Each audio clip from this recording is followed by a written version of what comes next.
Chapitre 22. Les différents procès. Commence la douloureuse marche par le petit chemin pierreux qui mène de la petite place où Jésus a été capturé au Cédron, et de là par un autre chemin vers la ville. Et tout de suite commencent les moqueries et les sévices. Jésus, lié comme il l'est au poignet et jusqu'à la ceinture comme s'il était un fou dangereux, avec les bouts des cordes confiés à des énergumènes ivres de haine, est tiré d'un côté et de l'autre, comme un chiffon abandonné à la colère d'une meute de chiens. Mais si c'étaient des chiens, ceux qui agissent ainsi, ils seraient encore excusables. Mais ce sont des hommes, bien qu'ils n'aient d'humain que l'aspect.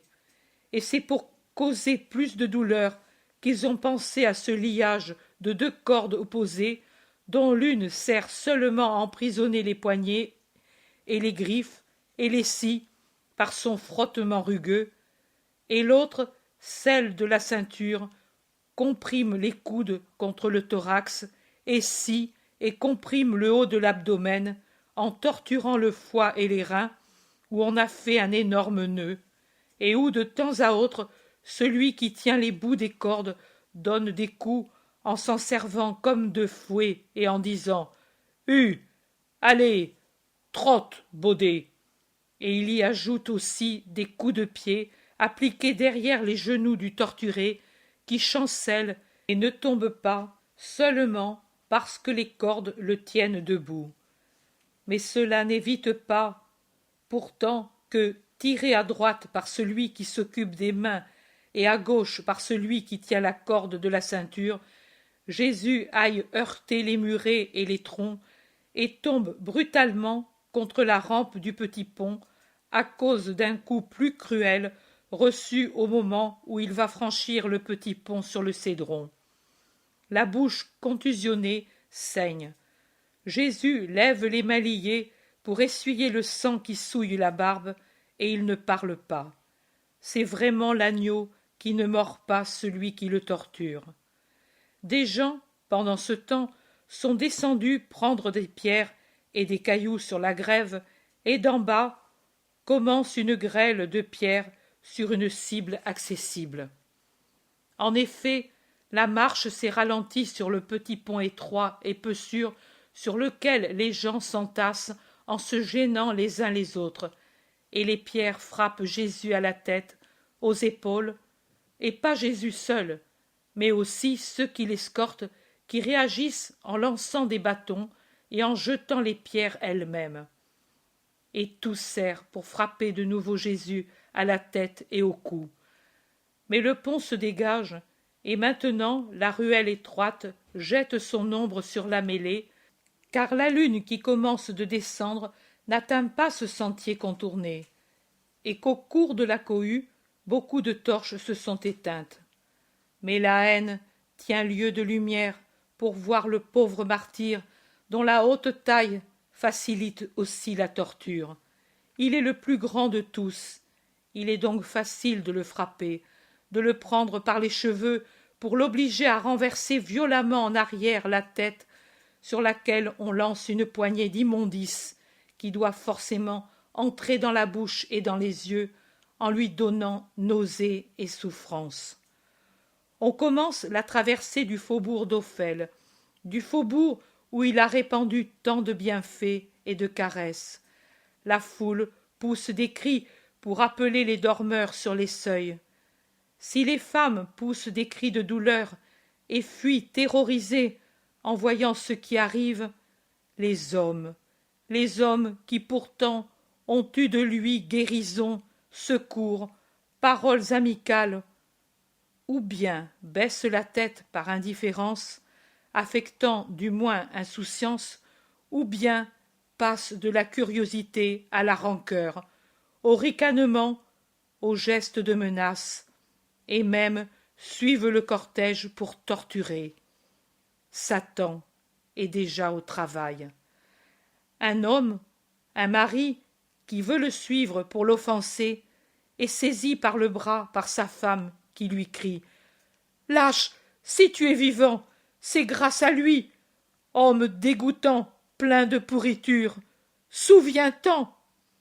Mais la femme est vaincue par l'homme qui la frappe bestialement en la jetant par terre, et qui court ensuite rejoindre le martyr sur la tête duquel il jette une pierre.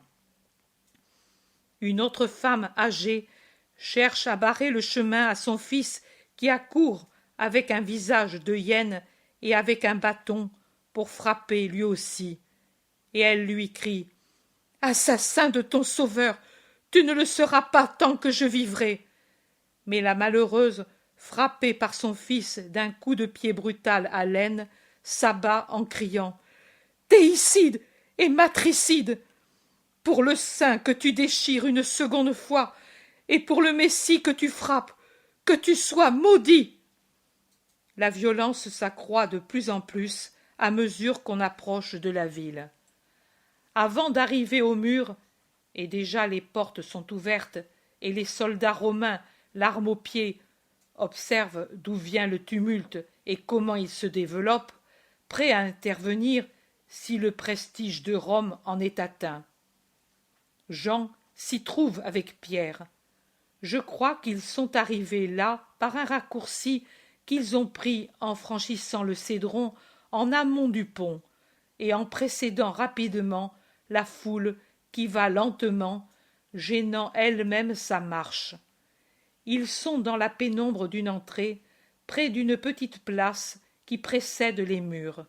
Ils ont sur la tête leur manteau pour cacher leur visage.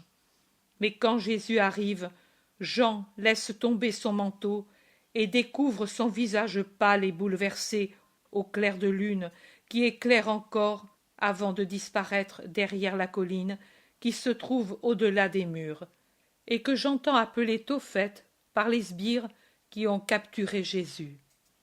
Pierre n'ose pas se découvrir, mais cependant il s'avance pour être vu. Jésus les regarde et a un sourire d'une infinie bonté. Pierre tourne sur lui-même et revient dans son coin obscur, les mains sur les yeux, courbé, vieilli, déjà une loque humaine. Jean reste courageusement où il est et ne rejoint Pierre que quand la foule hurlante est passée. Il le prend par le coude, le conduit comme si c'était un garçon qui guide son père aveugle, et ils entrent tous deux dans la ville, derrière la foule bruyante. J'entends les exclamations étonnées, moqueuses, affligées des soldats romains. L'un d'eux maudit ceux qui l'ont fait lever à cause de ce mouton imbécile. Un autre se moque des Juifs capables de prendre une femmelette. Un autre a pitié de la victime qu'il a toujours vue pleine de bonté. Un autre dit « J'aurais préféré qu'ils me tuent que de le voir entre leurs mains. C'est un grand. Ma dévotion va dans le monde à ces deux, lui et Rome. » « Par Jupiter !» s'écrie le plus élevé en grade. « Je ne veux pas d'ennui. Je vais aller trouver le porte-enseigne. Qu'il y pense, lui, à le dire à qui de droit. Je ne veux pas que l'on m'envoie combattre les Germains. Ces Hébreux sentent mauvais, et ce sont des serpents et des ennuis. Mais ici, la vie est en sûreté, et je vais finir mon temps. Et près de Pompéi, j'ai une fillette. » Je perds le reste pour suivre Jésus qui s'avance par le chemin qui fait un détour en montée pour aller au temple. Mais je vois et comprends que la maison d'Anna, où ils veulent l'amener, est et n'est pas dans ce labyrinthe qu'est le temple et qui occupe toute la colline de Sion. Elle est à son extrémité, près d'une série de murailles qui semblent marquer ici la limite de la ville, et qui, de ce lieu, s'étendent avec des portiques et des cours à travers le flanc de la colline pour arriver dans l'enceinte du temple proprement dit, c'est-à-dire où vont les Israélites pour leurs diverses manifestations du culte. Un haut portail ferré s'ouvre dans la muraille. Vers lui accourent des hyènes volontaires qui y frappent violemment. À peine s'entr'ouvrent-ils, ils font irruption à l'intérieur, en terrassant presque et en foulant aux pieds la servante venue pour ouvrir, et ils l'ouvrent tout grand pour que la foule hurlante, avec le capturé au milieu, puisse entrer. Et une fois entrée, voilà qu'ils la ferment et la barrent, peut-être par peur de Rome ou des partisans du Nazaréen. Ces partisans, où sont-ils? Ils parcourent l'atrium de l'entrée et puis traversent une vaste cour, un couloir, un autre portique et une nouvelle cour, et ils traînent Jésus en lui faisant gravir 3 marches et en lui faisant parcourir presque en courant les arcades qui s'élèvent au-dessus de la cour pour arriver plus vite à une riche salle où se trouve un homme âgé, habillé en prêtre. « Que Dieu te console, Anna, dit celui qui semble être l'officier, si on peut appeler ainsi le gredin qui commande ces brigands. Voici le coupable, je le confie à ta sainteté pour qu'Israël soit purifié de la faute. » Que Dieu te bénisse pour ta sagacité et ta foi. Belle sagacité! Il avait suffi de la voix de Jésus pour les faire tomber par terre au Gethsémani. Anna dit: Qui es-tu? Jésus de Nazareth, le Rabbi, le Christ, et tu me connais. Je n'ai pas agi dans les ténèbres. Dans les ténèbres, non, mais tu as dévoyé les foules par des doctrines ténébreuses, et le temple a le droit et le devoir de protéger l'âme des fils d'Abraham. L'âme? Prêtre d'Israël, peux-tu dire que tu as souffert pour l'âme du plus petit ou du plus grand de ce peuple? Et toi alors, qu'as-tu fait qui puisse s'appeler souffrance? Qu'ai-je fait? Pourquoi me le demandes-tu? Israël tout entier en parle. De la cité sainte au plus misérable bourg, les pierres elles-mêmes parlent pour dire ce que j'ai fait. J'ai donné la vue aux aveugles, la vue des yeux et celle du cœur. J'ai ouvert l'ouïe à ceux qui étaient sourds, aux voix de la terre et aux voix du ciel. J'ai fait marcher les estropiés et les paralytiques pour qu'ils commencent leur marche vers Dieu par la chair et puis avancent avec l'esprit. J'ai purifié les lépreux des lèpres que la loi mosaïque signale et de celles qui rendent infects près de Dieu les péchés. J'ai ressuscité les morts, et je ne dis pas que ce soit une grande chose de rappeler à la vie une chair, mais c'est une grande chose de racheter un pécheur, et je l'ai fait. J'ai secouru les pauvres en enseignant aux Hébreux avides et riches le précepte saint de l'amour du prochain, et, en restant pauvre malgré le ruisseau d'or qui m'est passé par les mains, j'ai essuyé plus de larmes, moi seul, que vous tous, possesseurs de richesses. J'ai donné enfin une richesse qui n'a pas de nom, la connaissance de la loi, la connaissance de Dieu, la certitude que nous sommes tous égaux et que, aux yeux saints du Père, égaux sont les pleurs ou les crimes, qu'ils soient versés ou accomplis par le tétrarque et le pontife, ou par le mendiant et le lépreux qui meurent au bord du chemin. C'est cela que j'ai fait, rien de plus. Sais-tu que tu t'accuses toi-même? Tu dis les lèpres qui rendent infects aux yeux de Dieu et ne sont pas signalés par Moïse. Tu insultes Moïse et tu insinues qu'il y a des lacunes dans sa loi. Pas la sienne, celle de Dieu. C'est ainsi. Plus que la lèpre, malheur de la chair et qui a une fin, je déclare grave et telle elle est, la faute qui est un malheur et un malheur éternel de l'esprit. Tu oses dire que tu peux remettre les péchés? Comment le fais-tu? Si avec un peu d'eau lustrale et le sacrifice d'un bélier, il est permis et croyable qu'on annule une faute, qu'on l'expie et qu'on en est purifié, comment ne le pourront pas mes pleurs, mon sang et ma volonté? Mais tu n'es pas mort. Où est alors le sang? Je ne suis pas encore mort, mais je le serai, car c'est écrit. C'est écrit au ciel, quand n'existait pas Sion, quand n'existait pas Moïse, quand n'existait pas Jacob, quand n'existait pas Abraham, quand le roi du mal mordait l'homme au cœur et l'empoisonnait, lui et ses fils. C'est écrit sur la terre, dans le livre où sont les paroles des prophètes. C'est écrit dans les cœurs, dans le tien, dans celui de Caïphe et des sanédristes qui ne me pardonnent pas. Non, ces cœurs ne me pardonnent pas d'être bon. J'ai absous en anticipant sur mon sang. Maintenant, j'accomplis l'absolution avec le bain dans ce sang. Tu nous dis avide et ignorant du précepte d'amour. Et n'est-ce pas vrai?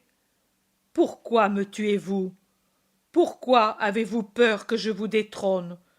Oh, ne craignez pas, mon royaume n'est pas de ce monde.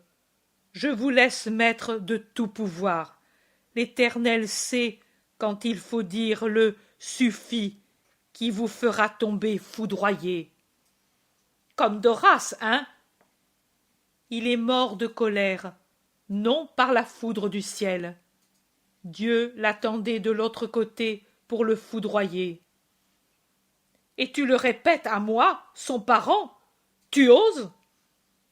Je suis la vérité, et la vérité n'est jamais lâche. Orgueilleux et fou!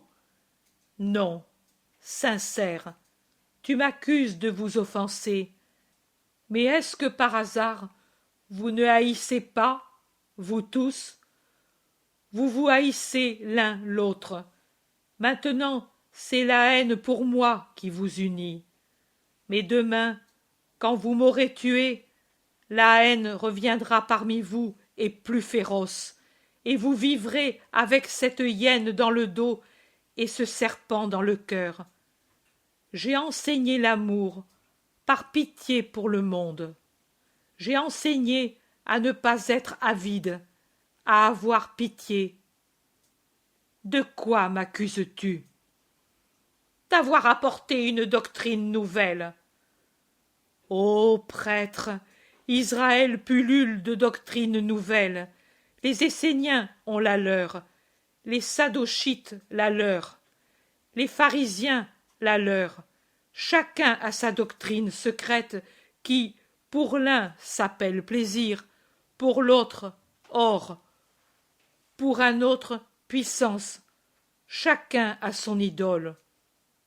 Pas moi.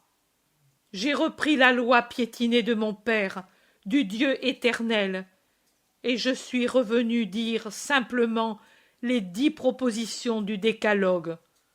Je me suis desséché les poumons pour les faire entrer dans des cœurs qui ne les connaissaient plus. Horreur! Blasphème! C'est à moi, prêtre, que tu dis cela? Il n'a pas de temple, Israël? Nous sommes comme les exilés de Babylone. Réponds. C'est ce que vous êtes, et plus encore. Il y a un temple, oui, un édifice. Dieu n'y est pas. Il a fui devant l'abomination qui est dans sa maison. Mais pourquoi tant m'interroger, puisque ma mort est décidée? Nous ne sommes pas des assassins. Nous tuons, si nous en avons le droit pour une faute prouvée. Mais moi, je veux te sauver. Dis-moi, et je te sauverai. Où sont tes disciples? Si tu me les livres, je te laisse libre. Le nom de tous, et davantage ceux qui sont secrets que ceux qui sont connus.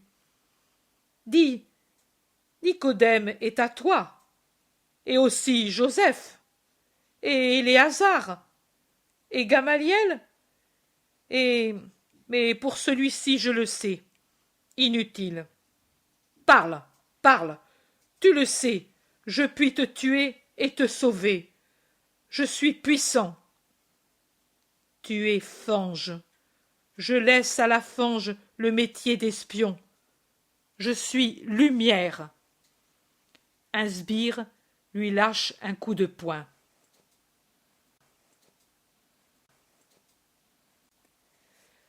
Jésus dit: Je suis lumière, lumière et vérité. J'ai parlé ouvertement au monde. J'ai enseigné dans les synagogues et au temple où se rassemblent les Juifs, et je n'ai rien dit en secret. Je le répète. Pourquoi m'interroges-tu? Interroge ceux qui ont entendu ce que j'ai dit. Eux le savent. Un autre sbire lui donne une gifle en criant: C'est ainsi que tu réponds au grand prêtre? C'est à Anna que je parle. Le pontife, c'est Caïphe, et je parle avec le respect dû au vieillard. Mais s'il te semble que j'ai mal parlé, montre-le-moi. Autrement, pourquoi me frappes-tu? Laissez-le faire, je vais trouver Caïphe. Vous, gardez-le ici jusqu'à ce que j'en décide autrement. Et faites qu'il ne parle à personne. Anna sort. Jésus ne parle pas. Non, il ne parle pas. Pas même à Jean, qui ose rester sur la porte en défiant toute l'agent policière. Mais Jésus doit, sans parole, lui donner un commandement, car Jean, après un regard affligé, sort de là, et je le perds de vue. Jésus reste au milieu des argousins. Coups de corde, crachats, injures, coups de pied, les cheveux arrachés. C'est ce qui lui reste jusqu'au moment où un serviteur vient dire d'amener le prisonnier dans la maison de Caïphe. Et Jésus, toujours lié et maltraité, sort de nouveau sous les arcades, les parcourt jusqu'à une entrée, et puis traverse une cour où une foule nombreuse se réchauffe à un feu, car la nuit est devenue froide et venteuse dans ces premières heures du vendredi. Il y a aussi Pierre avec Jean, mêlés à la foule hostile, et ils doivent avoir un beau courage pour rester là. Jésus les regarde, et il a une ombre de sourire sur sa bouche déjà enflée par les coups reçus. Un long chemin à travers les portiques et les atriums, et les cours et les couloirs. Mais quelle maison avaient ces gens du temple? Dans l'enceinte pontificale, la foule n'entre pas. Elle est repoussée dans l'atrium d'Anna. Jésus va seul au milieu des sbires et des prêtres. Il entre dans une vaste salle qui semble perdre sa forme rectangulaire à cause des nombreux sièges disposés en fer à cheval sur 3 côtés, en laissant au milieu un espace vide, au-delà duquel se trouvent 2 ou 3 fauteuils montés sur des estrades. Au moment où Jésus va entrer, le rabbi Gamaliel le rejoint, et les gardes donnent un coup au prisonnier pour qu'il cède l'entrée au rabbi d'Israël. Mais celui-ci, raide comme une statue hiératique, ralentit, et en remuant à peine les lèvres, sans regarder personne, demande: Qui es-tu? Dis-le-moi. Et Jésus doucement: Lis les prophètes, et tu auras la réponse. Le premier signe est chez eux, l'autre va venir. Gamaliel resserre son manteau et entre, et derrière lui entre Jésus. Pendant que Gamaliel va sur un siège, on traîne Jésus au milieu de la salle, en face du pontife, une vraie figure de criminel, et on attend qu'entrent tous les membres du Sanhédrin. Puis la séance commence, mais Caïphe voit 2 ou 3 sièges vides et demande « Où est Éléazar et où est Jean ?» Un jeune scribe, je crois, se lève, s'incline et dit « Ils ont refusé de venir. Voici l'écrit. » Qu'on le conserve et qu'on écrive, ils en répondront. Qu'ont les 5 membres de ce conseil à dire à son sujet? Je parle. Dans ma maison, lui a violé le sabbat. Dieu m'est témoin que je ne mens pas. Ismaël ben Fabi ne ment jamais. Est-ce vrai, accusé? Jésus se tait. Je l'ai vu vivre avec des courtisanes connues. En faisant le prophète, il avait fait de son repère un lupanar, et pour comble, avec des femmes païennes. Avec moi, il y avait Sadoc, Colachébona et Naoum, fiduciaire d'Anna. Dis-je le vrai, Sadoc et Colachébona? Démentez-moi si je le mérite. C'est vrai, c'est vrai. Que dis-tu? Jésus se tait. Il ne manquait pas une occasion de nous ridiculiser et de nous faire ridiculiser. La plèbe ne nous aime plus à cause de lui. Tu les entends? Tu as profané les membres saints. Jésus se tait. Cet homme est possédé du démon. Revenu d'Égypte, il exerce la magie noire. Comment le prouves-tu? Sur ma foi et sur les tables de la loi. Grave accusation. Disculpe-toi. Jésus se tait. Ton ministère est illégal, tu le sais. Il est passible de mort. Parle. Gamaliel dit. Illégale est cette séance que nous tenons.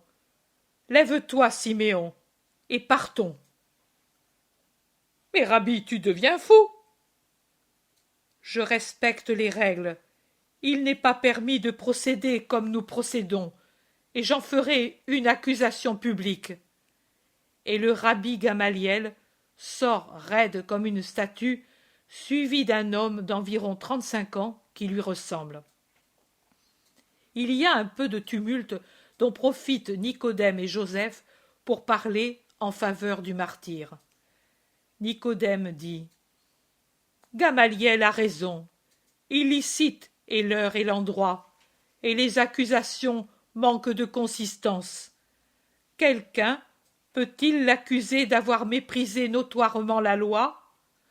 Je suis son ami, et je jure que je l'ai toujours trouvé respectueux envers la loi. Et moi également, et pour ne pas souscrire à un crime, je me couvre la tête, non à cause de lui, mais à cause de nous, et je sors. » Et Joseph va descendre de sa place et sortir. Mais Caïphe braille. « Ah! Vous parlez ainsi? Que viennent les témoins assermentés, alors, et écoutez, puis vous vous en irez. » Entre 2 figures de galériens, regard fuyant, sourire cruel, mouvement sournois. « Parlez !» Joseph crie. « Il n'est pas licite de les entendre ensemble. »« Je suis le grand prêtre, je commande. Et silence !» Joseph donne un coup de poing sur la table et il dit « Que s'ouvrent sur toi les flammes du ciel. À partir de ce moment, sache que Joseph l'Ancien est ennemi du Sanhédrin et ami du Christ. Et de ce pas, je vais dire aux prêteurs qu'ici on tue sans respect pour Rome. » Et il sort en repoussant violemment un jeune scribe maigre qui voudrait le retenir. Nicodème, plus paisible, sort sans dire un mot, et en sortant, il passe devant Jésus et le regarde. Nouveau tumulte, on craint Rome, et la victime expiatoire est encore et toujours Jésus. C'est à cause de toi, tu vois, tout cela. Tu es le corrupteur des meilleurs juifs, tu les as prostitués. Jésus se tait. Que parlent les témoins? Crie Caïphe. Oui, celui-ci usait nous le savions. Comment s'appelle cette chose? Le tétragramme, peut-être. Voilà, tu l'as dit. Il évoquait les morts. Il enseignait la rébellion pour le sabbat et la profanation pour l'autel. Nous le jurons. Il disait qu'il voulait détruire le temple pour le reconstruire en 3 jours avec l'aide des démons. Non, il disait « Il ne sera pas fait par l'homme, mais par l'homme, et par l'homme. » Caïphe descend de son siège et vient près de Jésus. Petit, obèse, laid, il semble un énorme crapaud près d'une fleur. Car Jésus, malgré ses blessures, ses contusions, souillé et dépeigné, est encore tellement beau et majestueux. Tu ne parles pas. Quelles accusations ils font contre toi. Horrible. Parle pour enlever de toi cette honte. Mais Jésus se tait, il le regarde et se tait. Réponds à moi, alors. Je suis ton pontife. Au nom du Dieu vivant, je t'en conjure. Dis-moi, es-tu le Christ, le Fils de Dieu? Tu l'as dit, je le suis, et vous verrez le Fils de l'homme assis à la droite de la puissance du Père venir sur les nuées du ciel. Du reste, pourquoi m'interroges-tu? J'ai parlé en public pendant 3 ans. Je n'ai rien dit de caché. Interroge ceux qui m'ont entendu. Ils te diront ce que j'ai dit et ce que j'ai fait. Un des soldats qui le tiennent le frappe sur la bouche en le faisant saigner de nouveau et crie « C'est ainsi que tu réponds, ô Satan, au grand prêtre ?» Et Jésus, avec douceur, lui répond comme à celui d'auparavant. « Si j'ai bien parlé, pourquoi me frappes-tu? Si j'ai mal parlé, pourquoi ne me dis-tu pas où je me trompe? Je répète, je suis le Christ, Fils de Dieu. Je ne puis mentir. Le grand prêtre, le prêtre éternel, c'est moi. Et moi seul, je porte le vrai rational sur lequel il est écrit doctrine et vérité. Et à elle, je suis fidèle, jusqu'à la mort ignominieuse aux yeux des hommes, sainte aux yeux de Dieu, et jusqu'à la bienheureuse résurrection. Je suis loin, pontife et roi je suis, et je vais prendre mon sceptre, et avec lui, comme avec un vent, purifier l'air. Ce temple sera détruit, et ressuscitera, nouveau, saint, car celui-ci est corrompu, et Dieu l'a abandonné à son destin. Blasphémateur! Crient-ils tous en chœur. En 3 jours tu le feras, fou et possédé? Non, pas celui-ci, mais le mien se dressera, le temple du Dieu vrai, vivant, saint, 3 fois saint. Anathème! Crie-t-il de nouveau en chœur. Caïphe élève sa voix éraillée et déchire ses vêtements de lin avec des gestes d'horreur étudiés, et il dit « Quoi d'autre avons-nous besoin d'entendre des témoins? Le blasphème est dit.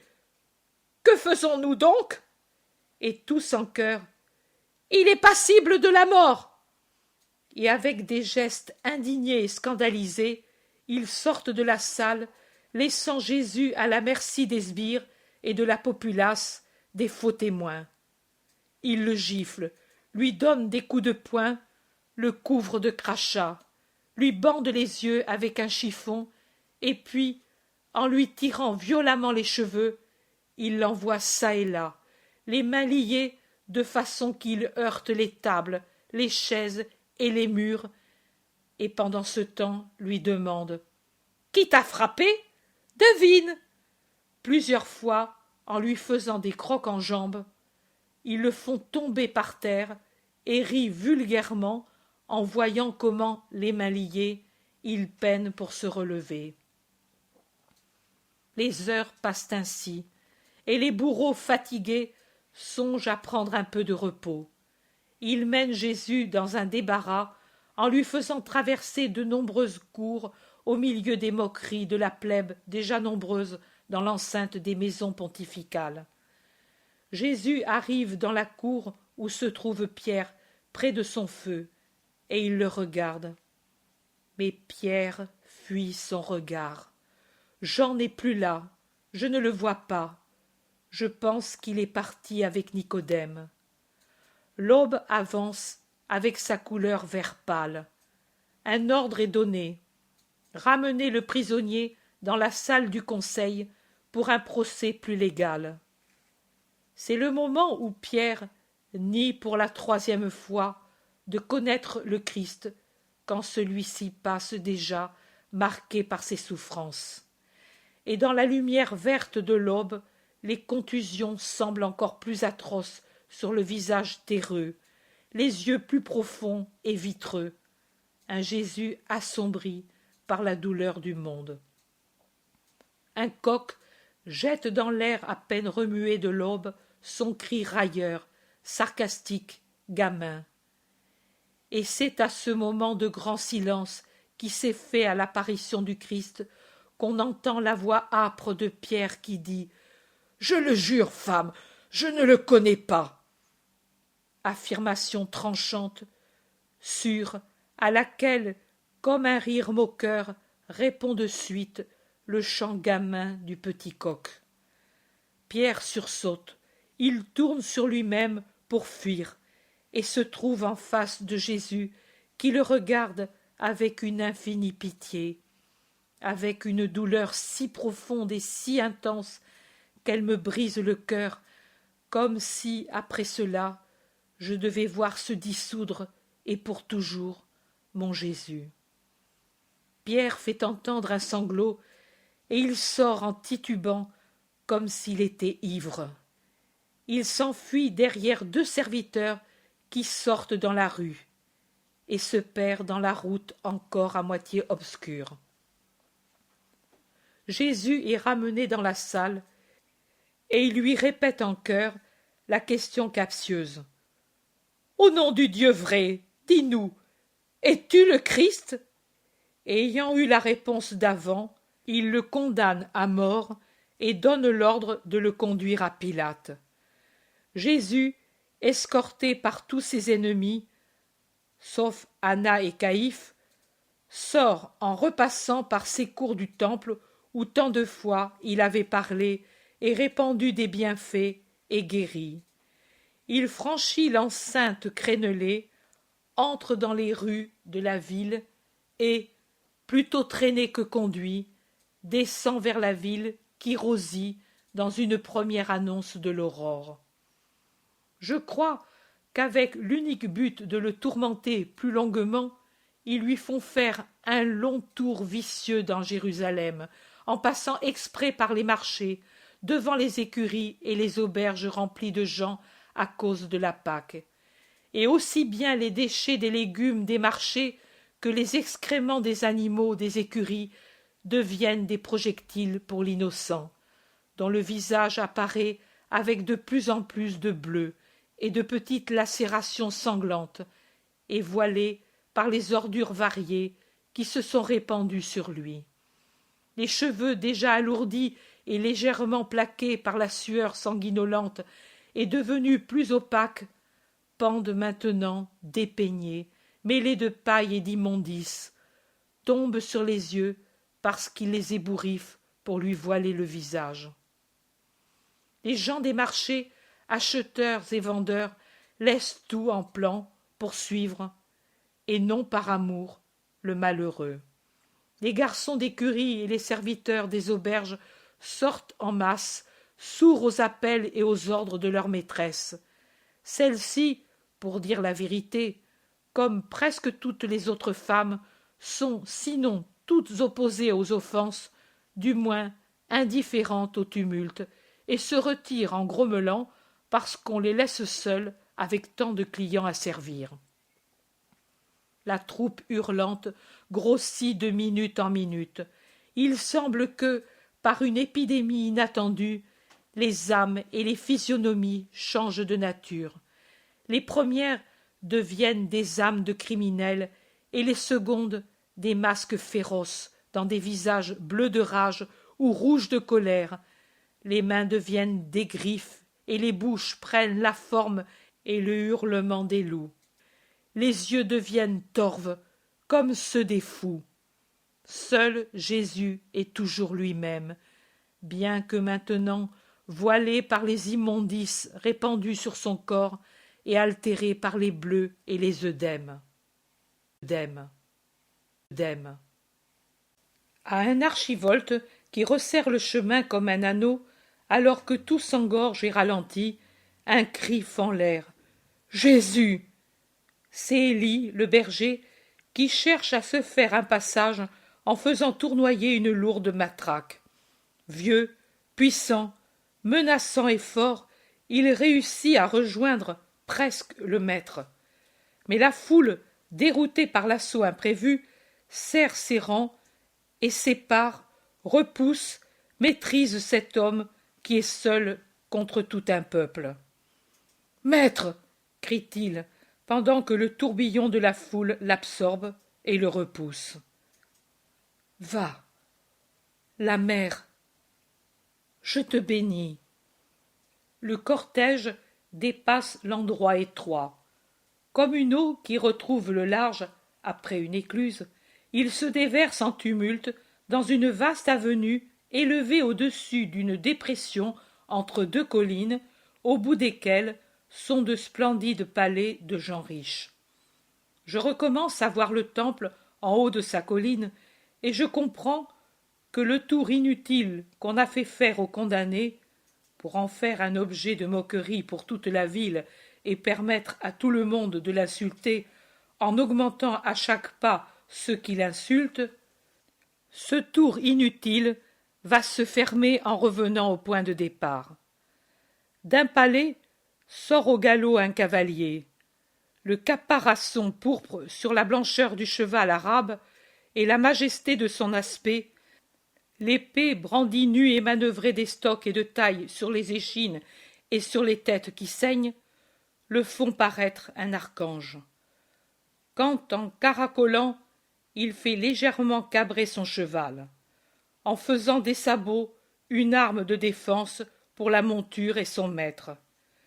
C'est le plus valable pour s'ouvrir un passage à travers la foule.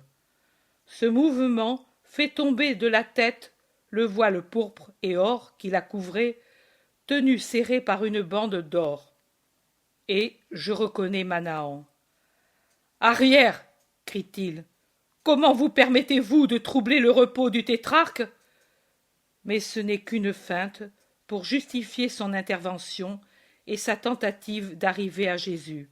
« Cet homme, laissez-moi le voir. Écartez-vous ou j'appelle les gardes. » La foule, à cause de la grêle de coups de plat et des ruades du cheval et des menaces du cavalier, s'ouvre, et Manahan rejoint le groupe de Jésus et des gardes du temple qui le tiennent. « Laissez le passage. Le tétrarque est plus que vous, serviteur dégoûtant. Arrière. Je veux lui parler. » Et il y arrive, en chargeant avec son épée le plus acharné des geôliers. « Maître, merci, mais va-t'en, et que Dieu te réconforte. » Et comme il peut, avec ses mains liées, Jésus fait un geste de bénédiction. La foule siffle de loin, et dès qu'elle voit que Manahan s'est retiré, elle se venge d'avoir été repoussée par une grêle de pierres et d'immondices sur le condamné. Par l'avenue qui monte et que le soleil a déjà attiédi, on se dirige vers la tour Antonia, dont la masse apparaît déjà au loin. Un cri aigu de femme. « Ô mon sauveur! Ma vie pour la sienne! Ô Éternel !» fend l'air. Jésus tourne la tête et il voit, en haut de la loge fleurie qui couronne une maison très belle, Jeanne de Chouza, au milieu de ses servantes et serviteurs, avec les petits Maria et Mathias autour d'elle, qui lèvent les bras au ciel. Mais le ciel n'entend pas les prières aujourd'hui. Jésus lève ses mains et trace un geste de bénédiction et d'adieu. À mort le blasphémateur et le corrupteur, le Satan, à mort ses amis. Et coups de sifflet et pierres volent vers la haute terrasse. Je ne sais si quelqu'un est blessé. J'entends un cri très aigu et je vois le groupe se séparer et disparaître. Et en avant, par la montée, Jérusalem montre ses maisons au soleil, vides, vidées par la haine qui pousse contre Jésus désarmé, toute une ville avec ses habitants effectifs et ceux occasionnels venus pour la Pâque. Des soldats romains, tout un manipule, sortent en courant de l'Antonia avec leurs lances dirigées contre la populace qui se disperse en criant. Reste au milieu du chemin Jésus avec les gardes et les chefs des prêtres, des scribes et des anciens du peuple. Cet homme, cette sédition, vous en répondrez à Rome, dit avec hauteur un centurion. Il est passible de mort selon notre loi. Et depuis quand vous a-t-on rendu le jus gladii sanguinis? Demande toujours le plus ancien des centurions, un visage sévère, un vrai Romain qui a une joue creusée par une cicatrice profonde. Et il parle avec le mépris et le dégoût avec lequel il aurait parlé à des galériens pouilleux. Nous savons que nous n'avons pas ce droit. Nous sommes les fidèles sujets de Rome. Ha ha ha! Entends-les, Longin, fidèles, sujets, charogne, je vous donnerai pour vous récompenser les flèches de mes archers. Trop noble une telle mort, pour les échines d'émuler seulement le fouet, répond Longin avec un flegme ironique. Les chefs des prêtres, les scribes et les anciens écument leur venin, mais ils veulent arriver à leur but et se taisent. Ils avalent l'offense sans montrer qu'ils la comprennent, et, s'inclinant devant les deux chefs, ils demandent que Jésus soit conduit à Ponce Pilate pour qu'il le juge et le condamne avec la justice bien connue et honnête de Rome. Ha ha ha! Tu les entends? Nous sommes devenus plus sages que Minerve. Ici, donnez et marchez en avant. On ne sait jamais. Vous êtes des chacals et des immondes. Vous avoir par derrière est un danger. En avant. Nous ne pouvons pas. Et pourquoi? Quand quelqu'un accuse, il doit être devant le juge avec l'accusé. C'est le règlement de Rome. La maison d'un païen est immonde à nos yeux, et nous nous sommes déjà purifiés pour la Pâque. Oh, les pauvres! Ils se contaminent à entrer. Et le meurtre de l'unique Hébreu qui soit un homme, et non chacal et reptile comme vous, ne vous souille pas? C'est bien. Restez où vous êtes, alors. Pas un pas en avant, ou on vous enfilera sur les lances. Une d'écurie autour de l'accusé. Les autres contre cette racaille qui sent du bec mal lavé. Jésus entre au prétoire au milieu des 10 lanciers qui forment un carré de hallebardes autour de sa personne. Les 2 centurions vont en avant. Jésus s'arrête dans un large atrium au-delà duquel se trouve une cour que l'on entrevoit derrière un rideau que le vent déplace. Eux disparaissent derrière une porte. Il rentre avec le gouverneur vêtu d'une toge très blanche sur laquelle il y a pourtant un manteau écarlate. C'est peut-être ainsi qu'ils étaient quand ils représentaient officiellement Rome. Il entre indolemment, avec un sourire sceptique sur son visage rasé. Il frotte entre ses mains des feuilles de cédrat et les flaire avec volupté. Il va vers un cadran solaire et se retourne après l'avoir regardé. Il jette des grains d'encens dans un brasier placé au pied d'une divinité. Il se fait apporter de l'eau de cédrat et se gargarise. Il regarde sa coiffure toute bouclée dans un miroir de métal très propre. Il semble avoir oublié le condamné qui attend son approbation pour qu'on le tue. Il ferait venir la colère même à des pierres. Comme l'atrium est complètement ouvert par devant et surélevé de 3 hautes marches sur le niveau du vestibule, qui s'ouvre sur la rue déjà surélevée de 3 autres marches par rapport à celle-ci, les Hébreux voient tout parfaitement et frémissent, mais ils n'osent pas se rebeller par peur des lances et des javelots.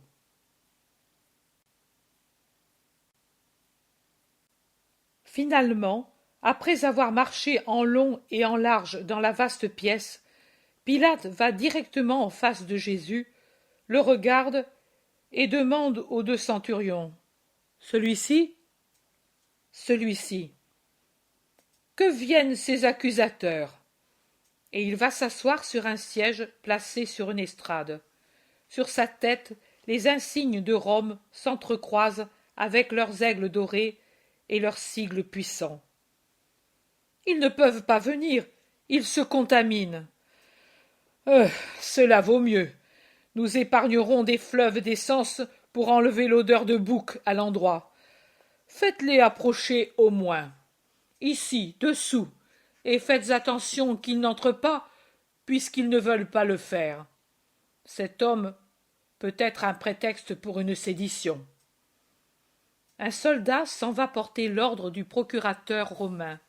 Les autres s'alignent sur le devant de l'atrium à des distances régulières, beaux comme 9 statues de héros. S'avancent les princes des prêtres, les scribes et les anciens, et ils saluent avec des courbettes serviles, et ils s'arrêtent sur la petite place qui est devant le prétoire, au-delà des 3 gradins du vestibule.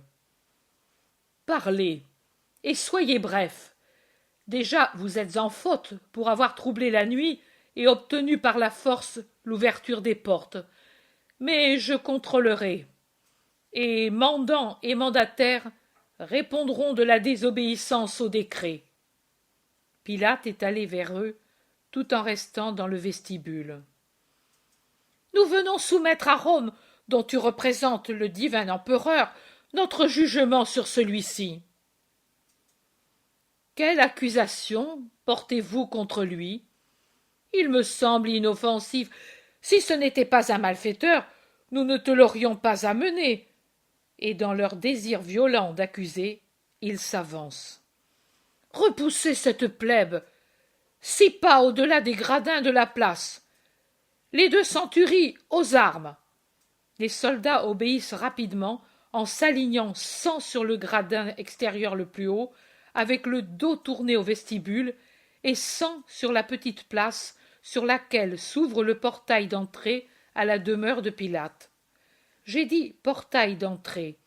Je devrais dire andron ou arc de triomphe, parce que c'est une très vaste ouverture bornée par une grille, maintenant grande ouverte, qui permet d'entrer dans l'atrium grâce au long couloir du vestibule large au moins de 6 mètres, de sorte que l'on voit bien ce qui arrive dans l'atrium surélevé. Au-delà du vaste vestibule, on voit les figures bestiales des Juifs qui regardent menaçantes et sataniques vers l'intérieur, qui regardent au-delà de la barrière armée, qui, coude à coude, comme pour une parade, présentent 200 pointes de lance aux lâches assassins. Quelle accusation portez-vous contre lui? Je le répète. Il a commis un crime contre la loi des pères. Et vous venez me déranger pour cela? Prenez-le, vous, et jugez-le selon vos lois. Nous ne pouvons pas mettre quelqu'un à mort, nous ne sommes pas savants. Le droit hébraïque n'est qu'un enfant déficient devant le droit parfait de Rome. Comme ignorants et comme sujets de Rome, notre maîtresse, nous avons besoin. Depuis quand êtes-vous miel et beurre? Mais vous avez dit une vérité, ô maître du mensonge. Vous avez besoin de Rome. Oui, pour vous débarrasser de lui qui vous gêne. J'ai compris. Et Pilate rit en regardant le ciel serein qui s'encadre comme un ruban rectangulaire de turquoise foncé entre les blancs murs de marbre de l'atrium. Dites, en quoi a-t-il commis un crime contre vos lois? Nous avons trouvé qu'il mettait le désordre dans notre nation et qu'il empêchait de payer le tribut à César en se disant le Christ, roi des Juifs. Pilate retourne près de Jésus qui est au milieu de l'atrium, laissé là par les soldats, lié mais sans escorte, tant apparaît nettement sa douceur. Et il lui demande « Es-tu le roi des Juifs ?» Le demandes-tu de toi-même ou parce que d'autres l'insinuent? Et que veux-tu que m'importe ton royaume? Suis-je juif par hasard? Ta nation et ses chefs t'ont livré pour que je juge. Qu'as-tu fait? Je sais que tu es loyal. Parle. Est-ce vrai que tu aspires à régner? Mon royaume n'est pas de ce monde. Si c'était un royaume du monde, mes ministres et mes soldats auraient combattu pour que les Juifs ne s'emparent pas de moi. Mais mon royaume n'est pas de la terre, et tu sais que je n'aspire pas au pouvoir. C'est vrai, je le sais, on me l'a dit, mais tu ne nies pas que tu es roi. Tu le dis, je suis roi. C'est pour cela que je suis venu au monde, pour rendre témoignage à la vérité. Qui est ami de la vérité, écoute ma voix. Et qu'est-ce que la vérité? Tu es philosophe? Cela ne sert pas devant la mort. Socrate est mort quand même. Mais cela lui a servi devant la vie, à bien vivre et aussi à bien mourir, et à entrer dans la seconde vie sans avoir trahi les vertus civiques.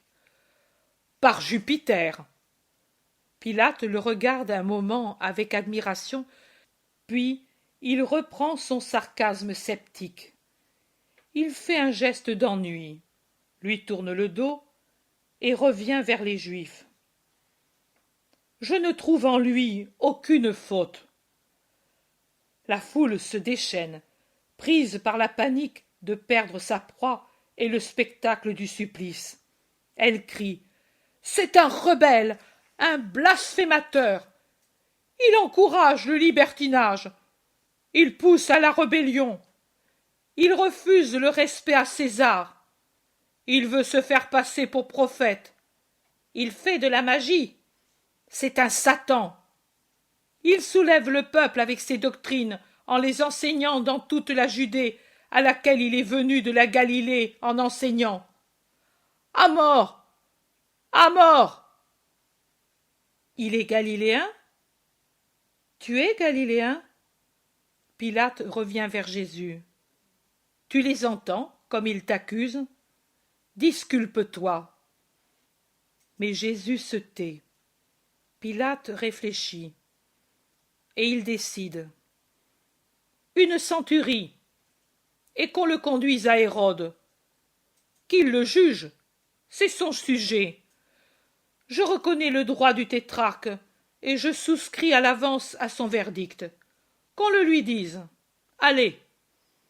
Jésus, encadré comme un gredin par 100 soldats, traverse de nouveau la ville et rencontre de nouveau Judas Iscariote, qu'il avait déjà rencontré une fois près d'un marché. J'avais oublié auparavant de le dire, écœuré par la bagarre de la populace, même regard de pitié sur le traître. Maintenant, il est plus difficile de lui donner des coups de pied et de bâton, mais les pierres et les immondices ne manquent pas, et si les pierres font seulement du bruit sur les casques et les cuirasses des Romains, elles laissent des marques quand elles atteignent Jésus qui s'avance avec son seul vêtement, ayant laissé son manteau au Gethsémani.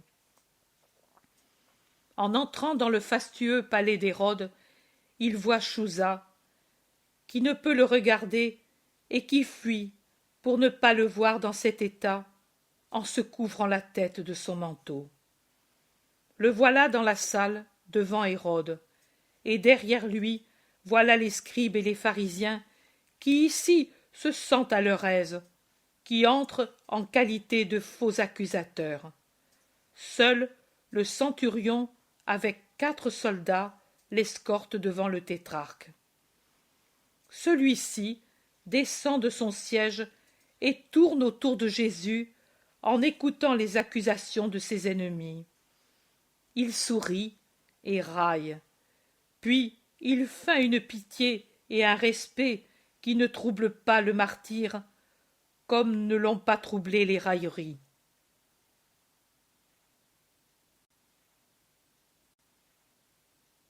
Hérode dit: Tu es grand, je le sais, et je me suis réjoui que Chouza soit ton ami et Manahan ton disciple. Moi, les soucis de l'État. Mais quel désir de te dire, grand, de te demander pardon. L'œil de Jean, sa voix m'accuse et sont toujours devant moi.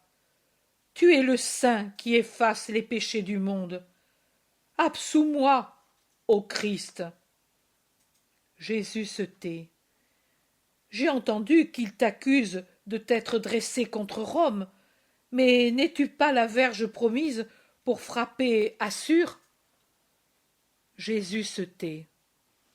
On m'a dit que tu prophétises la fin du temple et de Jérusalem. Mais le temple n'est-il pas éternel comme esprit, puisqu'il est voulu par Dieu qui est éternel? Jésus se tait. Tu es fou? Tu as perdu ton pouvoir? Satan te coupe la parole? Il t'a abandonné? Hérode rit maintenant, mais ensuite il donne un ordre, et des serviteurs accourent, amenant un lévrier dont la jambe est cassée et qui glapit lamentablement, et un palefrenier idiot dont la tête est pleine d'eau, qui bave, un avorton jouet des serviteurs. Les scribes et les prêtres fuient en criant au sacrilège en voyant le chien sur un brancard. Hérode, faux et railleur, explique: c'est le préféré d'Hérodiade, un cadeau de Rome. Il s'est cassé une patte hier et elle pleure. Commande qu'il guérisse. Fais un miracle. Jésus le regarde avec sévérité et se tait. Je t'ai offensé. Alors celui-ci, c'est un homme, bien qu'il soit de peu plus qu'une bête. Donne-lui l'intelligence, toi, intelligence du Père. N'est-ce pas ce que tu dis? Et il rit, offensant. Un autre regard plus sévère de Jésus, et silence. Cet homme est trop abstinent, et maintenant il est abruti par les mépris. Du vin et des femmes ici, et qu'on le délie. On le délie, et pendant que des serviteurs en grand nombre apportent des amphores et des coupes, des danseuses entrent, couvertes de rien, une frange multicolore de lin ceint pour unique vêtement leurs minces personnes de la ceinture aux hanches, rien d'autre, bronzées parce que africaines, souples comme de jeunes gazelles, elles commencent une danse silencieuse et lascive. Jésus repousse les coupes et il ferme les yeux sans parler. La cour d'Hérode rit devant son indignation. « Prends celle que tu veux, vis, apprends à vivre, insinue Hérode. Jésus semble une statue. Les bras croisés, les yeux fermés, il ne bouge pas, même quand les danseuses impudiques le frôlent de leur corps nu. « Suffit, je t'ai traité en Dieu, et tu n'as pas agi en Dieu. Je t'ai traité en homme, et tu n'as pas agi en homme. Tu es fou. Un vêtement blanc, revêtez-le de celui-ci pour que Ponce Pilate sache que le tétrarque a jugé fou son sujet. Centurion, tu diras au proconsul que Hérode lui présente humblement son respect et vénère Rome. Allez. » Et Jésus, attaché de nouveau, sort avec une tunique de lin qui lui arrive aux genoux par-dessus son vêtement de laine rouge. Et ils reviennent vers Pilate. Maintenant, la centurie fend non sans peine la foule qui ne s'est pas lassée d'attendre devant le palais proconsulaire. Il est étrange de voir une foule si nombreuse en ce lieu, et dans le voisinage, alors que le reste de la ville paraît vide. Jésus voit les bergers en groupe, et ils sont au complet.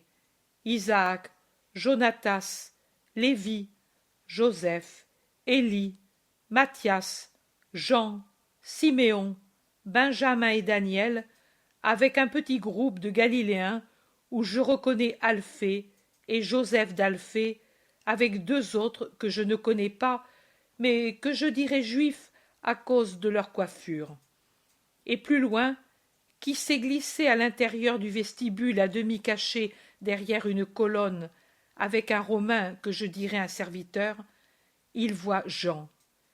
Il sourit à celui-ci et à ceux-là, ses amis. Mais que sont ces amis si peu nombreux, et Jeanne, et Manahan, et Chouza, au milieu d'un océan de haine qui bout? Le centurion salue Ponce Pilate et fait son rapport. Ici encore, ouf, maudite race, faites avancer la populace et amenez ici l'accusé.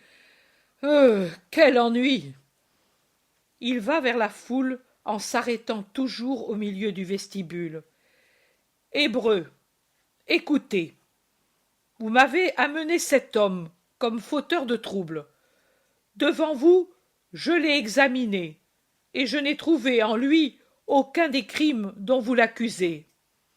Hérode, pas plus que moi, n'a rien trouvé, et il nous l'a renvoyé. Il ne mérite pas la mort. Rome a parlé. Cependant, pour ne pas vous déplaire en vous enlevant votre amusement, je vais vous donner Barabbas, et lui, je le ferai frapper par 40 coups de fustigation. Cela suffit. Non, non, pas Barabbas, pas Barabbas. Pour Jésus, la mort. Une mort horrible. Libère Barabbas et condamne le Nazaréen. Écoutez, j'ai dit fustigation. Cela ne suffit pas?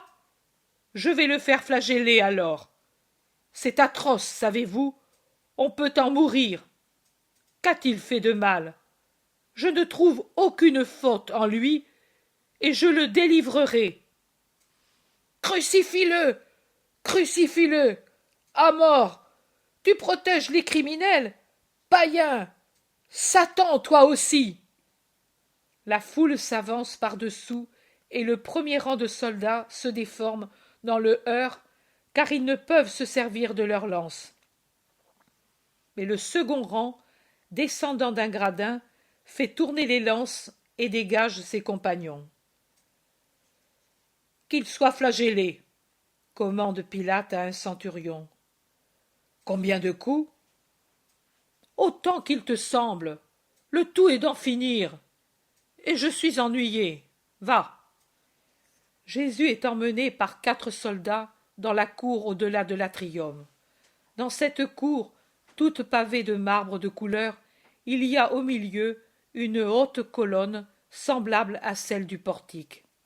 À environ 3 mètres du sol, elle a un bras de fer qui dépasse d'au moins d'1 mètre et se termine en anneau.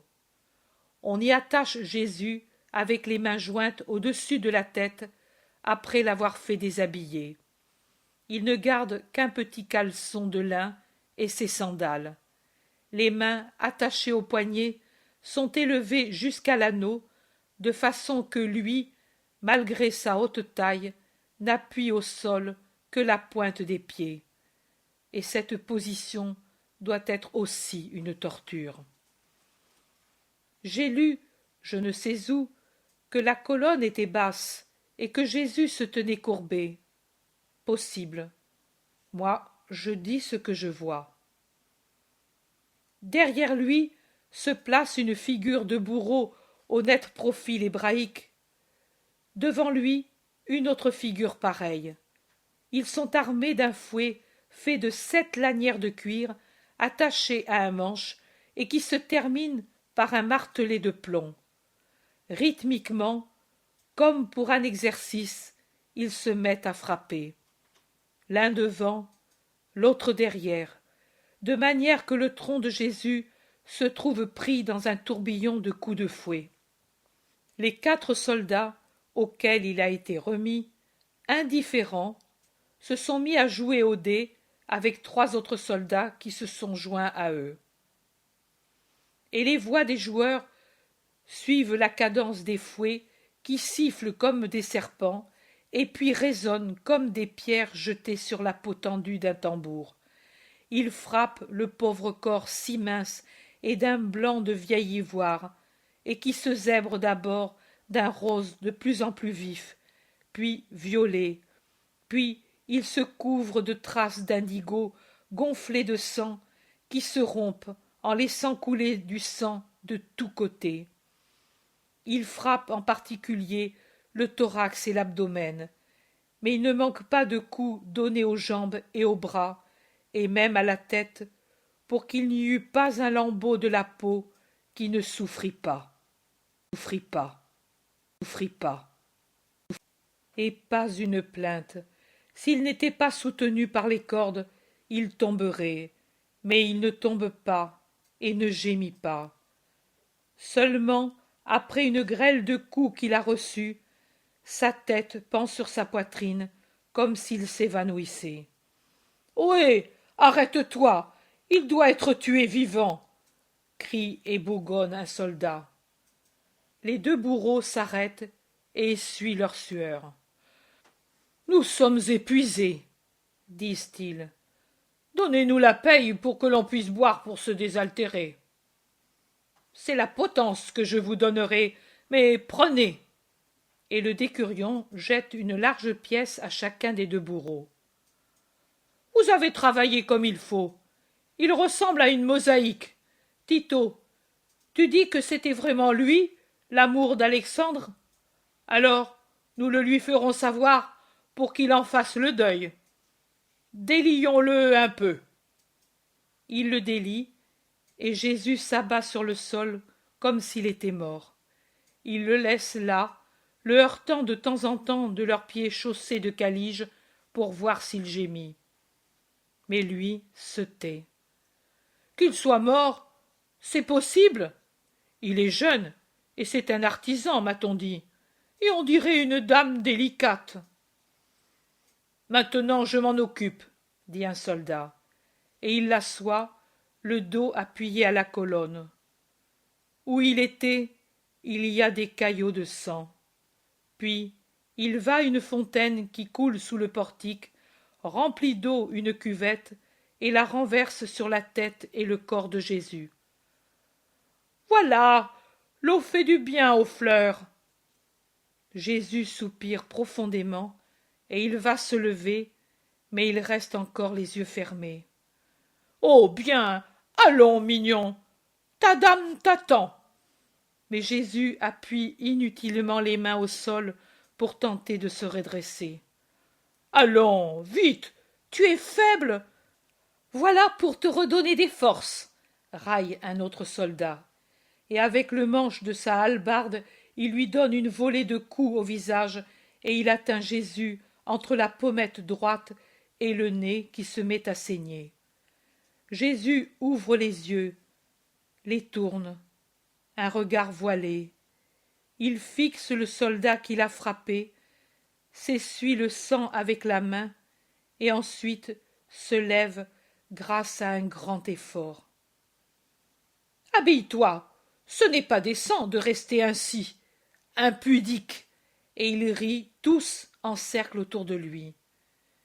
Il obéit sans parler, il se penche, et lui seul sait ce qu'il souffre en se penchant vers le sol, couvert de contusions comme il l'est, et avec des plaies qui, lorsque la peau se tend, s'ouvrent plus encore, et d'autres qui se forment à cause des cloques qui crèvent. Un soldat donne un coup de pied aux vêtements et les éparpille, et chaque fois que Jésus les rejoint, allant en titubant où ils sont tombés, un soldat les repousse ou les jette dans une autre direction. Et Jésus, qui éprouve une souffrance aiguë, les suit sans dire un mot pendant que les soldats se moquent de lui en tenant des propos obscènes. Il peut finalement se revêtir. Il remet aussi le vêtement blanc resté propre dans un coin. Il semble qu'il veuille cacher son pauvre vêtement rouge qui hier seulement était si beau et qui maintenant est sale et taché par le sang versé au Gethsémani.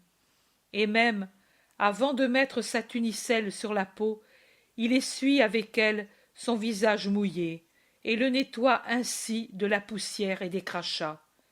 Et lui, le pauvre, le saint visage, apparaît propre, marqué seulement de bleu et de petites blessures. Il redresse sa coiffure tombée en désordre et sa barbe, par un besoin inné d'être ordonnée dans sa personne. Et puis, il s'accroupit au soleil, car il tremble, mon Jésus. La fièvre commence à se glisser en lui avec ses frissons, et aussi se fait sentir la faiblesse venant du sang perdu, du jeûne, du long chemin. On lui lie de nouveau les mains, et la corde revient scier là où il y a déjà un rouge bracelet de peau écorchée. Et maintenant, qu'en faisons-nous? Moi, je m'ennuie. Attends, les Juifs veulent un roi? Nous allons le leur donner. Celui-là, dit un soldat. Et il court dehors, certainement dans une cour qui se trouve derrière, d'où il revient avec un fagot de branches d'aubépine sauvage.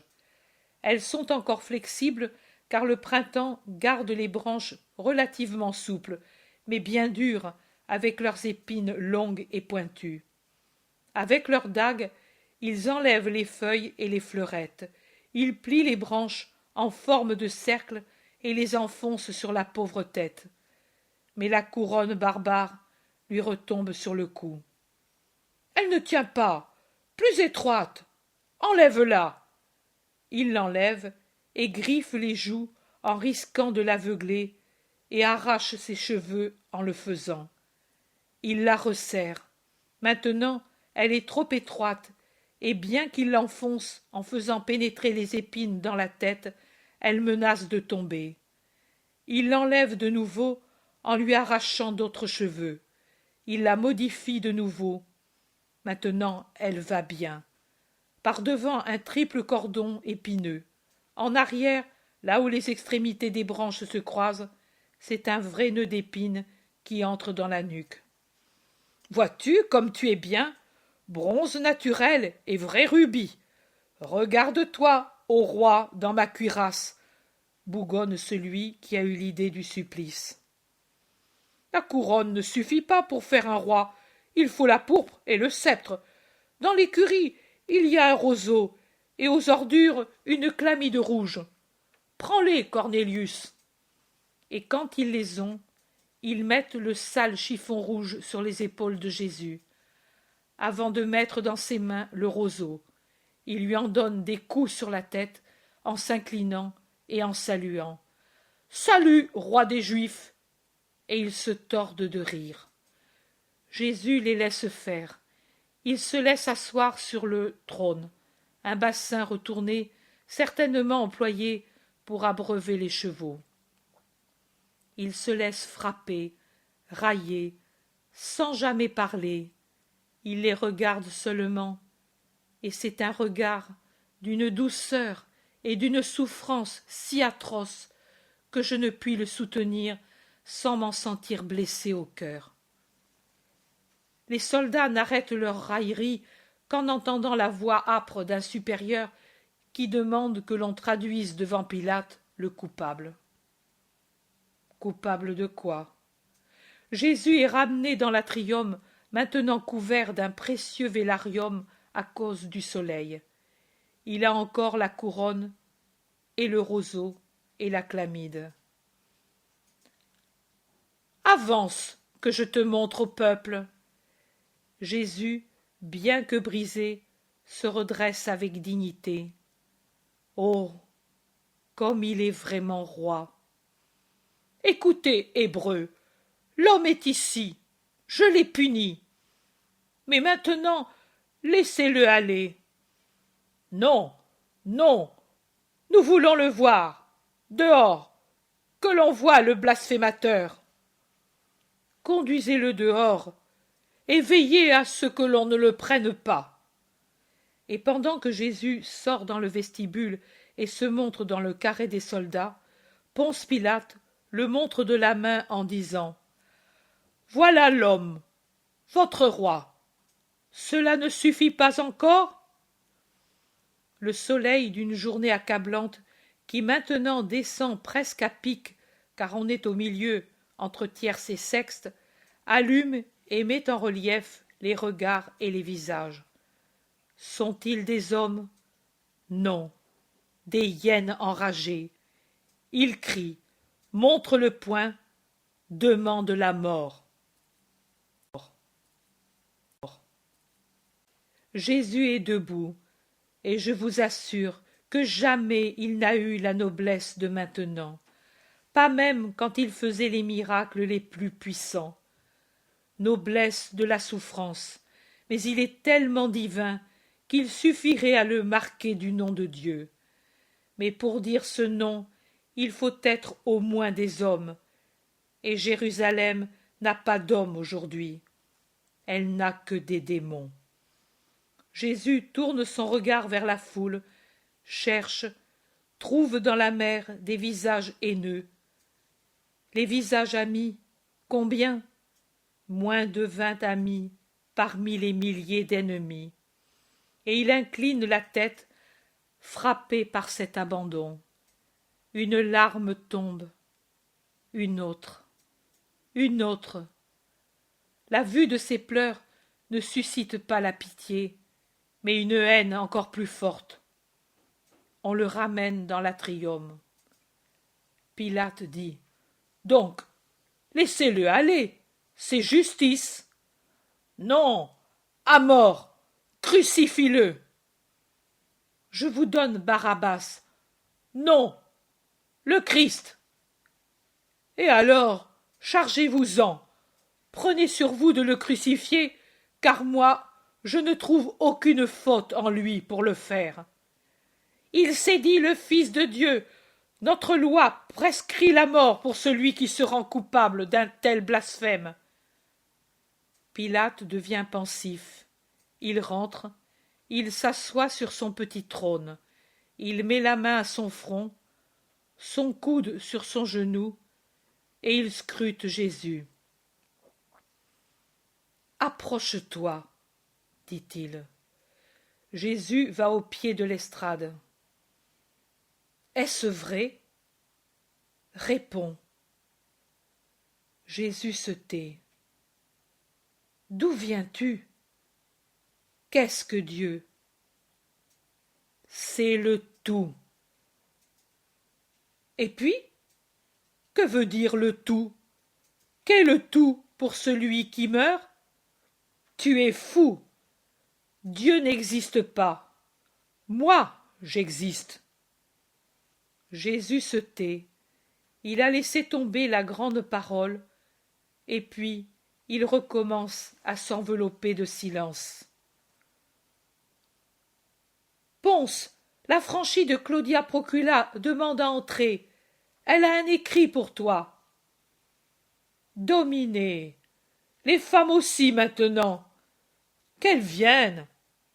Une Romaine entre et elle s'agenouille pour présenter une tablette de cire. Ce doit être celle où Procula prie son mari de ne pas condamner Jésus. La femme se retire à reculons pendant que Pilate lit. On me conseille d'éviter ton homicide. Est-ce vrai que tu es plus qu'un aruspice? Tu me fais peur. Jésus se tait. Mais ne sais-tu pas que j'ai le pouvoir de te libérer ou de te crucifier?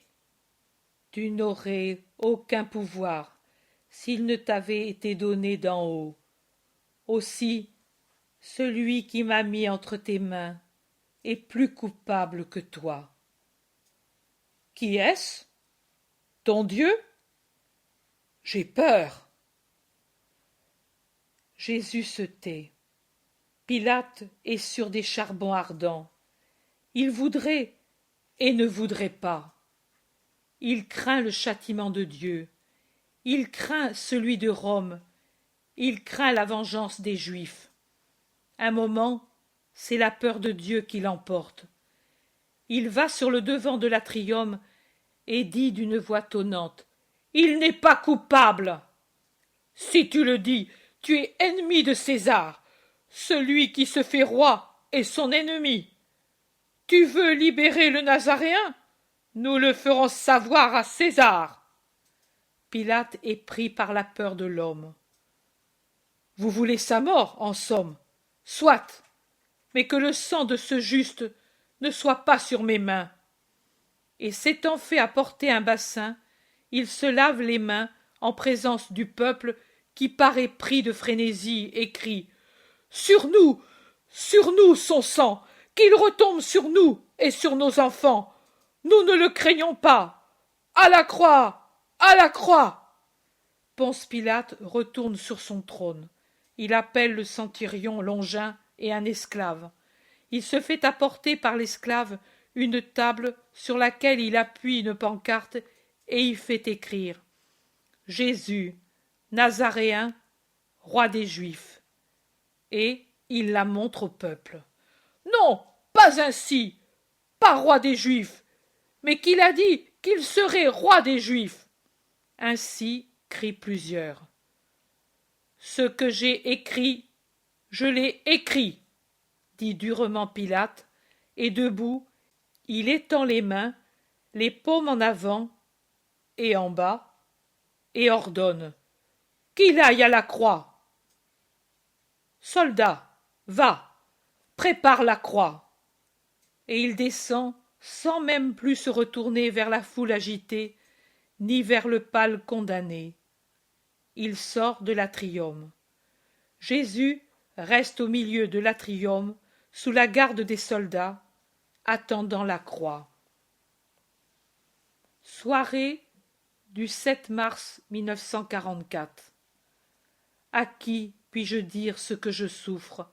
À personne de cette terre, car ce n'est pas une souffrance de la terre, et elle ne serait pas comprise. C'est une souffrance qui est douceur, et une douceur qui est souffrance. Je voudrais souffrir 10 fois, 100 fois autant.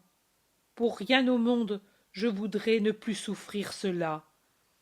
Mais cela n'empêche pas que je souffre comme quelqu'un qu'on prend à la gorge, qu'on serre dans un étau, qu'on brûle dans un four, qu'on transperce jusqu'au cœur. S'il m'était permis de me mouvoir, de m'isoler de tout le monde et de pouvoir, dans le mouvement et le chant, donner un soulagement à mon sentiment, puisque c'est une souffrance de sentiment, j'en serais soulagé. Mais je suis comme Jésus sur la croix. Il ne m'est plus accordé ni mouvement, ni solitude, et je dois serrer les lèvres pour ne pas donner en pâture aux curieux ma douce agonie. Serrer les lèvres, Ce n'est pas une façon de parler. Je dois faire un grand effort pour maîtriser l'impulsion qui me porte à pousser le cri de joie et de peine surnaturelle qui fermente en mon intérieur et monte avec l'impétuosité d'une flamme ou d'un jet d'eau. Les yeux voilés de souffrance de Jésus, ecce homo, m'attirent comme un aimant. Il est en face de moi, et il me regarde debout sur les gradins du prétoire, avec sa tête couronnée, les mains liées sur son vêtement blanc de fou avec lequel il voulait le ridiculiser, et au contraire, ils l'ont vêtu d'une candeur digne de l'innocent. Il ne parle pas, mais tout en lui parle et m'appelle et me demande. Que demande-t-il? Que je l'aime. Cela je le sais, et le lui donne, au point de me sentir mourir, comme si j'avais une lame dans la poitrine. Mais il me demande encore quelque chose que je ne comprends pas, et que je voudrais comprendre. Voilà ma torture. Je voudrais lui donner tout ce qu'il peut désirer, même si je dois mourir de douleur, et je n'y réussis pas. Son visage douloureux m'attire et me fascine. Il est beau quand il est le Maître ou le Christ ressuscité.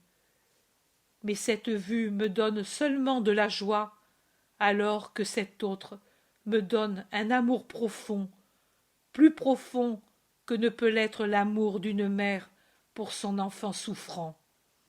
Oui, je le comprends. L'amour de compassion, c'est la crucifixion de la créature qui suit le Maître jusqu'à la torture finale. C'est un amour despotique qui nous interdit toute pensée qui n'est pas celle de sa douleur. Nous ne nous appartenons plus. Nous vivons pour consoler sa torture. Et sa torture est notre tourment qui nous tue, pas seulement métaphoriquement. Et pourtant, toute larme que nous arrache la douleur est plus précieuse qu'une perle, et toute souffrance que nous comprenons ressemble à la sienne, plus désirée et plus aimée qu'un trésor. Père, je me suis efforcée de dire ce que j'éprouve, mais c'est inutile. De toutes les extases que Dieu peut me donner, ce sera toujours celle de sa souffrance qui portera mon âme jusqu'à son 7e ciel. Mourir d'amour en regardant mon Jésus qui souffre, je trouve que c'est la plus belle mort. Mort.